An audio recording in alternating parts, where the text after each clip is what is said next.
اعوذ باللہ من الشیطان الرجیم بسم اللہ الرحمن الرحیم الحمد للہ رب العالمین وصلی اللہ علی محمد وآلہ الطاہرین اللہم صلی علی محمد وآل محمد وعجل فرجہم۔ چلیں، بات پہنچی تھی تعبیر بے اکثرہم لا یعقلون، ٹھیک؟ آیت کا جو آخری حصہ تھا وَأَكْثَرُهُمْ، اور ان میں سے اکثر لوگ لا یعقلون کیا ہے؟ نادان ہے، عقل نہیں رکھتے، ٹھیک؟ یہ جو تعبیر ہے سمجھ رہے ہیں، اس تعبیر کی الگ الگ وجہ ہے۔ کہہ رہے ہیں کہ اگر آپ عربی لغت میں جائیں گے تو عربی لغت میں اکثر وہاں استعمال ہوتا ہے کہ جہاں پر سب کا معنی دیتا ہو، ہمیں، فارسی میں ہمیں اور اردو میں سب، اکثر یعنی سب۔ اور اس کلمے کا استعمال مشیت نے اس آیت میں اس لیے کیا ہے تاکہ ادب اور احتیاط کی رعایت ہو سکے۔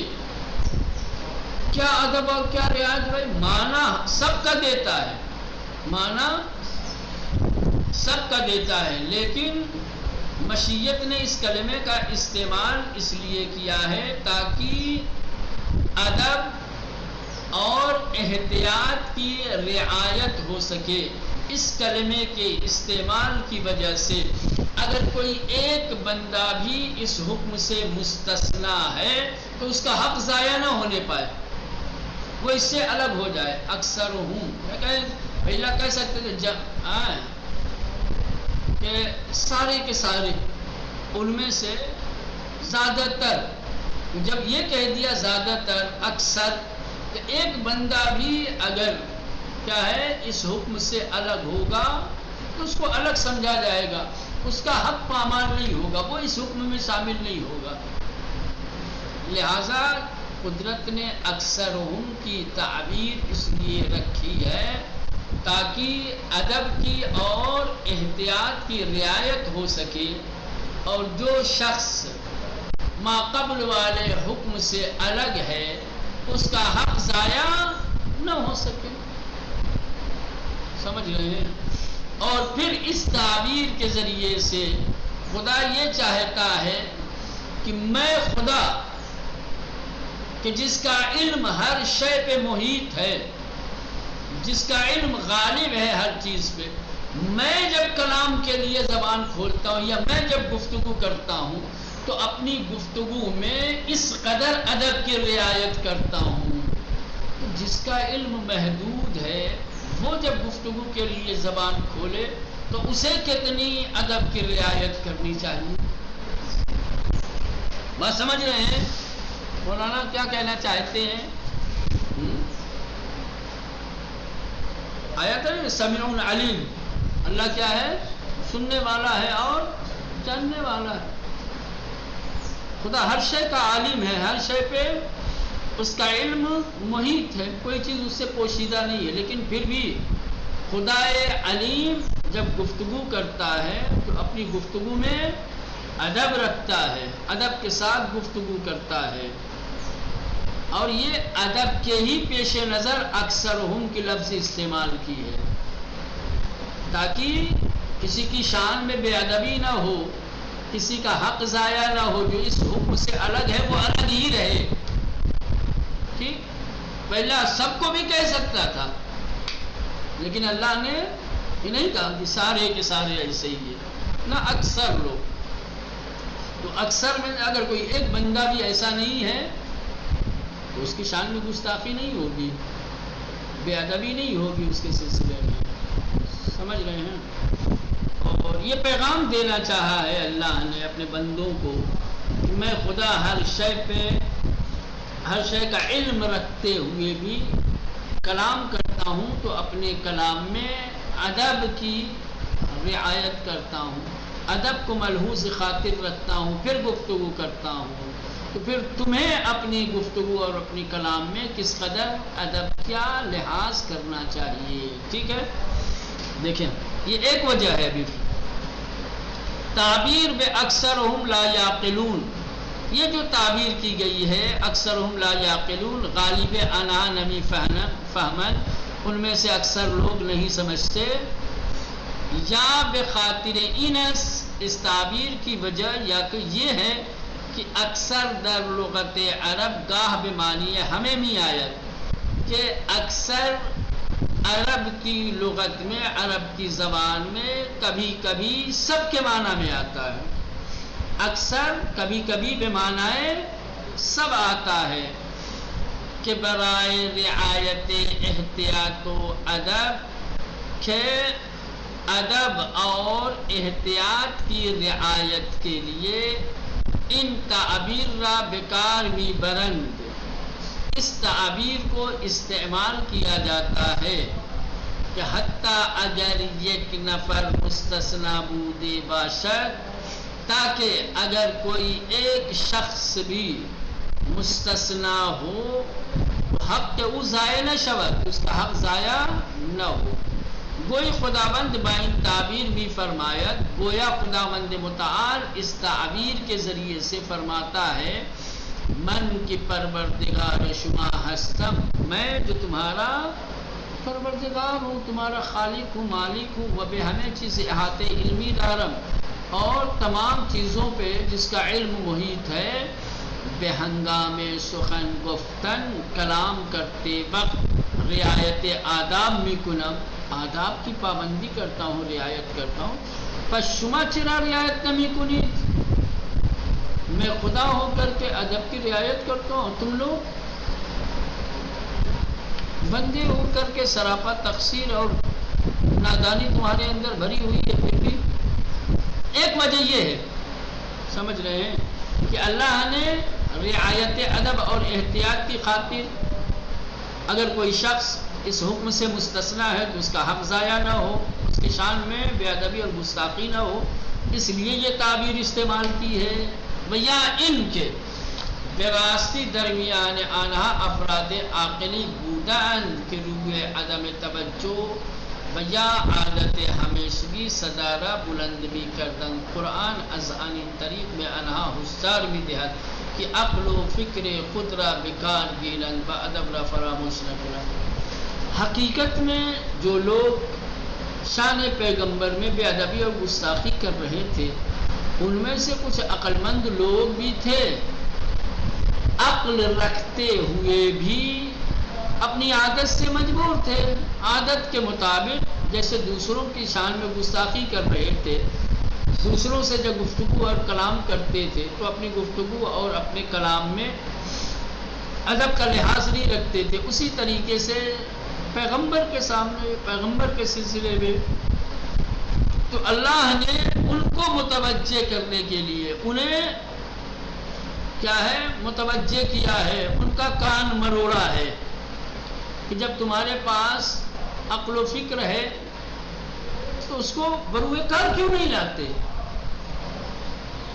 اللہ نے عقل اگر دی ہے، تمہاری عقل اگر کارگر ہے تو اپنے عقل کا استعمال کرو، دوسرے میں اور اس میں فرق ہے، لہذا کلام میں بھی فرق رکھو، دوسروں کے سلسلے میں جب یا دوسروں کے سامنے جب زبان کھولتے ہو تو ادب کی رعایت نہیں کرتے ہو، تو ایسے ہی پیغمبر کے حضور میں بھی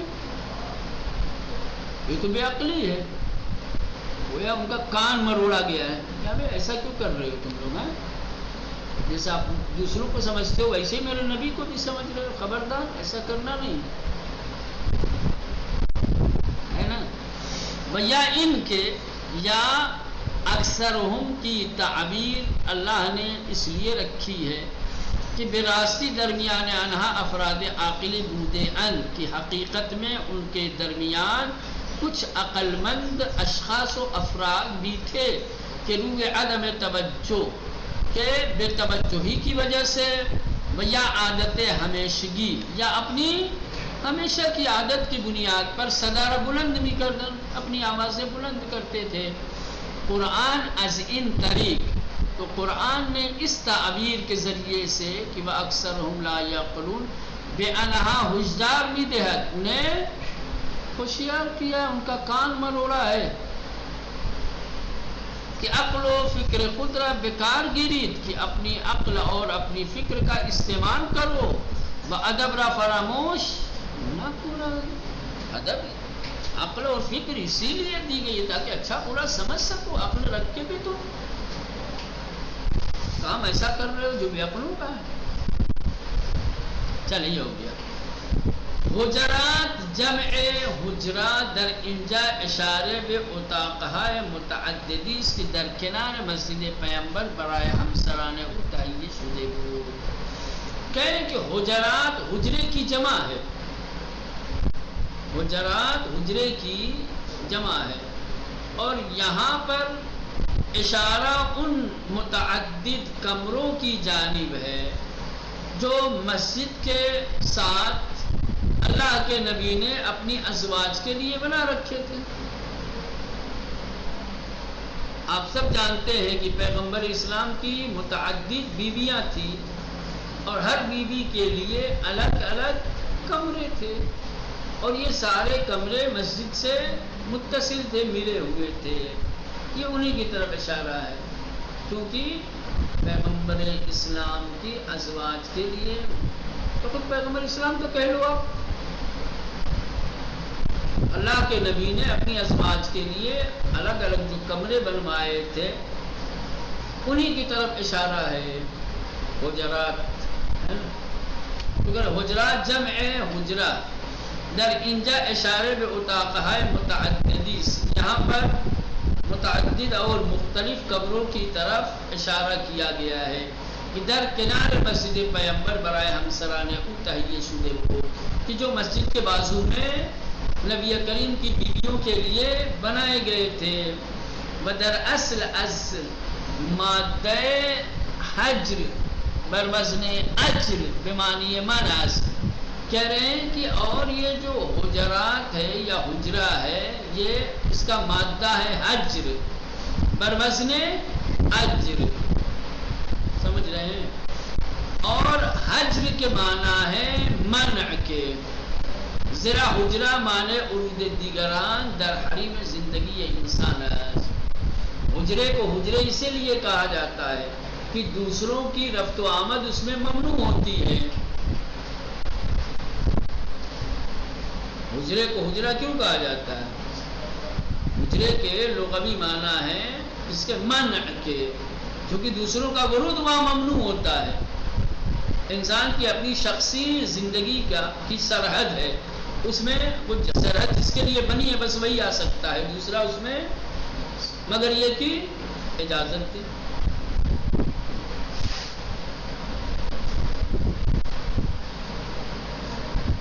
وہی کہہ رہے ہیں کہ حجر بر وزن اجرس کہ بمعنی منس, زیرا حجر مانع ورود دیگران در حریم زندگی انسان است, اس لیے کہ حجرہ انسان کی زندگی کی حریم میں دوسروں کو داخل ہونے سے روکتا ہے.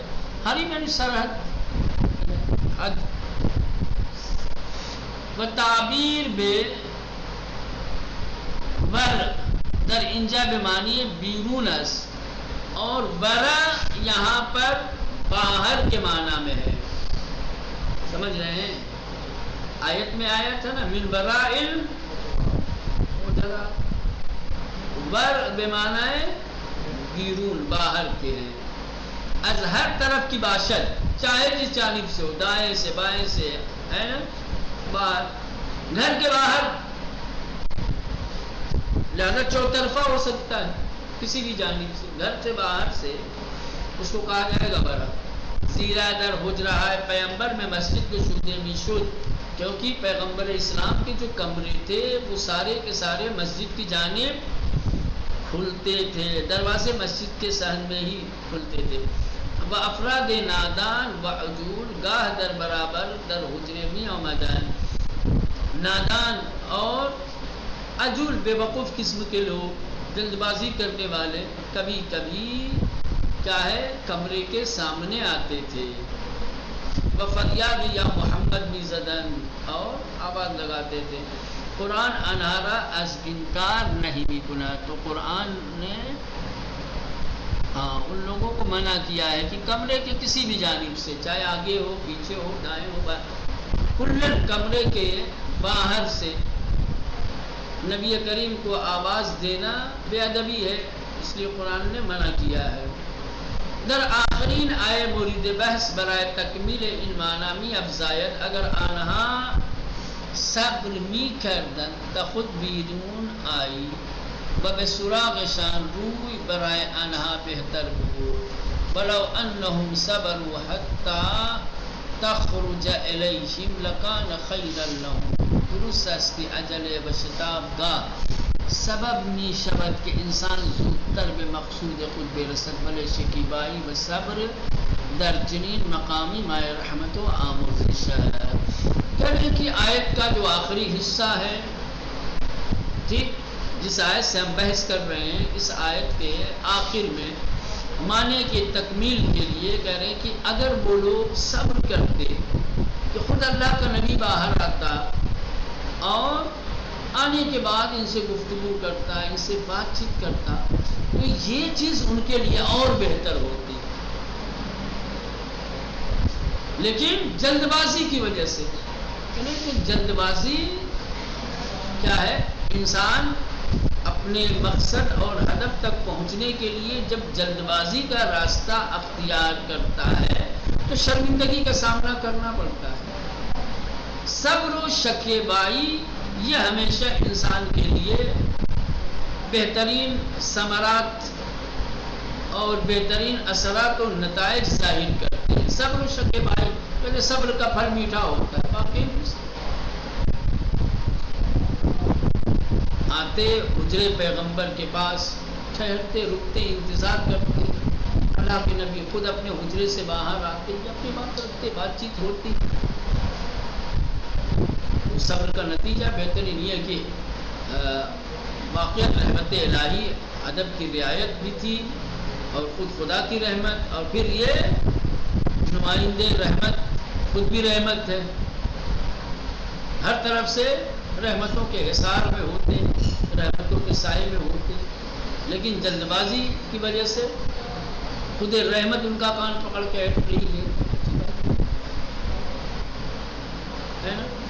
وہ کہہ رہے ہیں کہ در آخرین آیا مرید بحث، کہہ رہے ہیں کہ جس آیت کے سلسلے میں ہم بحث کر رہے ہیں، یہ آخری آیت، برائے تکمیل ان معنی، اس معنی کو مکمل کرنے کے لیے می افزایت اضافہ کیا گیا ہے کہ اگر آنہا صبر می کردن، کہ وہ لوگ جو کمرے کے باہر سے اللہ کے نبی کو آواز دے رہے تھے، اگر وہ لوگ صبر کرتے تا خود بیرون آئی، یہاں تک کہ خود تم باہر آ جاتے، وَبِ سُرَاغِ شان روی برائے آنہا، وَبِ سُرَاغِ شان ربی، اور آپ خود جاتے ان کے سامنے، برائے آنہا بہتر بود۔ تو یہ بات تو ساتھ اچھی تھی کہ آپ باہر آتے اور آپ ان سے ملتے، وَلَوْ أَنَّهُمْ صَبَرُوا، اگر وہ لوگ صبر کرتے، حَتَّى تَخْرُجَ إِلَيْهِمْ، یہاں تک کہ تم نکلتے اور ان کی جانب جاتے، تو لَكَانَ خَيْرًا لَهُمْ، تو یہ صبر ان کے لیے زیادہ بہتر تھا۔ درست است کی اجل و شتاب گاہ سبب می شود، انسان زودتر میں مقصود خود میں رسے۔ کہ یہ بات صحیح ہے کہ عجلت اور جلد بازی کبھی کبھی مقصود تک پہنچنے کا سبب بنتا ہے، کبھی کبھی جلدی مقصد تک وہ ہمیشہ نہیں، کیا ہے؟ یہ بات صحیح ہے کہ شتاب اور جلد بازی کبھی کبھی انسان کو تیزی سے مقصد تک پہنچا دیتا ہے، بلے شکیبائی و صبر در چنین مقامی، لیکن صبر و شکیبائی اس طریقے کے مقامات پر مائے رحمت و آمرزش و اجر عظیم، اجر عظیم کا حامل ہے، وہ مسلماً ان برآن برتری دارت، اور یقیناً یہ صبر و شکیبائی اجر اور شتاب پر مقدم ہے اور اس سے افضل اور اس سے بہتر۔ ٹھیک ہے، آپ نے آیا آواز دی، جلدی سے مل لیا ہے، آپ کا کام جلد بازی میں ہو گیا، لیکن لیکن آپ رحمت سے محروم رہ گئے، اجر و ثواب سے محروم رہ گئے۔ صبر کیا ہوتا تو آپ کا صبر رحمت الہی کا اور اجر عظیم کا سبب بنتا۔ بعض آنجا کے افرادی نا آگاہانے قبلا مرتکب چنین کاری شده بودند، اور چونکہ کچھ لوگ نادانی اور ناآگاہی کی وجہ سے پہلے بھی اس طریقے کے عمل کے مرتکب ہو چکے تھے، وبا نزول ان دستور الہی طبعاً ببحثت میں افتادن، اور اس طریقے کے الہی دستور کی وجہ سے یقینی طور پر وہ خوف و ہراس میں پڑ جاتے۔ قرآن بے انہا نیز نوید میں دہت، قرآن مجید نے ان لوگوں کو خوشخبری دی ہے کہ اگر توبہ کنند مشمول رحمت خداوند میں شامل، کہ ٹھیک ہے تمہیں پتہ نہیں تھا، نادانی کی وجہ سے تم نے اگر شان رسالت میں بے ادبی اور گستاخی کی ہے تو ہم معاف کرنے کے لیے تیار ہیں، اب آ جاؤ توبہ کر لو، رحمت الہی شامل حال ہوگی۔ لذا در پایان آیے میں فرمایا، اسی لیے اللہ آیت کے آخری حصے میں فرماتا ہے وہ خداوند غفور الرحیم ہے، واللہ غفور الرحیم۔ اگر کسی نے نادانی کی وجہ سے، جہالت کی وجہ سے اس دستور الہی کے خلاف شان پیغمبر میں گستاخی کی تقدم کیا ہے، آواز بلند کی ہے، بے ادبی کے ساتھ نام لیا ہے، جو بھی ٹھیک ہے تو اللہ انہیں معاف کرنے کے لیے تیار ہے۔ چلے نقطہ، اگر برترین سرمایہ تھک گیا کیا بولا؟